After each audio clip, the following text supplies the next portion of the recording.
আর দিনাজপুর অঞ্চলে তথা উত্তরাঞ্চলে এসব মিলগুলো অনেক বেশি হয়, যেটাকে বলে অটো রাইস মিল।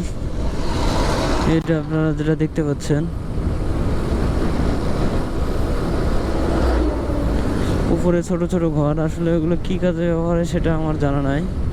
বন্ধুরা, আপনারা যদি জেনে থাকেন তাহলে কমেন্ট বক্সে জানাতে পারেন।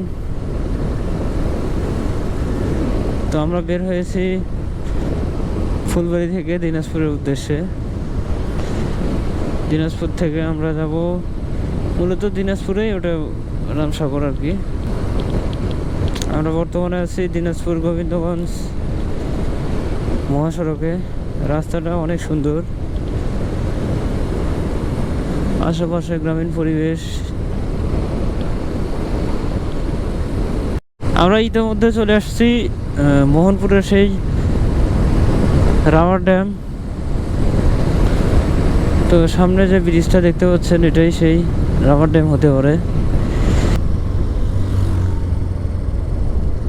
রাবার ড্যাম, কিন্তু রাবার ড্যামের জায়গায় আর নাই।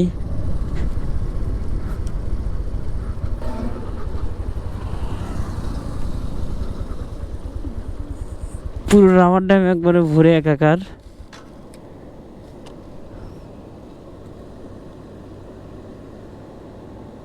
এটি মূলত ভারত থেকে নেমে আসা আত্রাই নদী।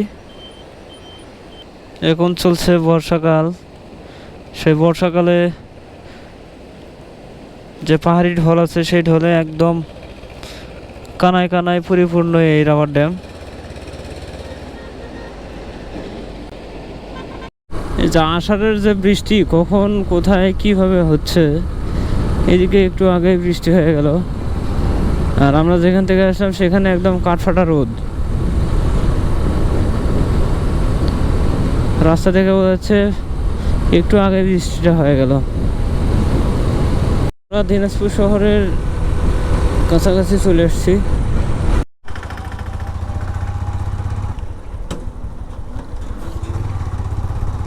এটি দিনাজপুরের M Abdur Rahim medical college. Dinajpur শহরে ঢোকার আগ মুহূর্তে এই মেডিকেলটি দেখতে পারবেন। মোটামুটি বড় বলা চলে আর কি।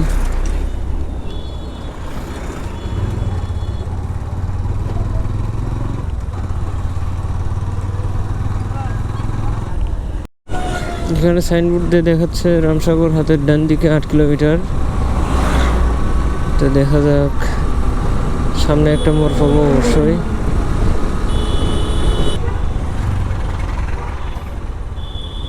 এখান থেকে আমাদের যেতে হবে হাতের বাম দিকে।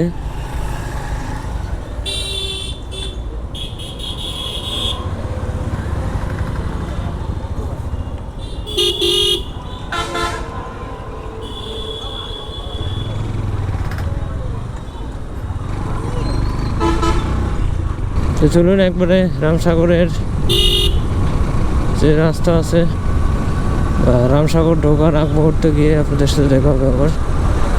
এটি হচ্ছে সেই রামসাগর।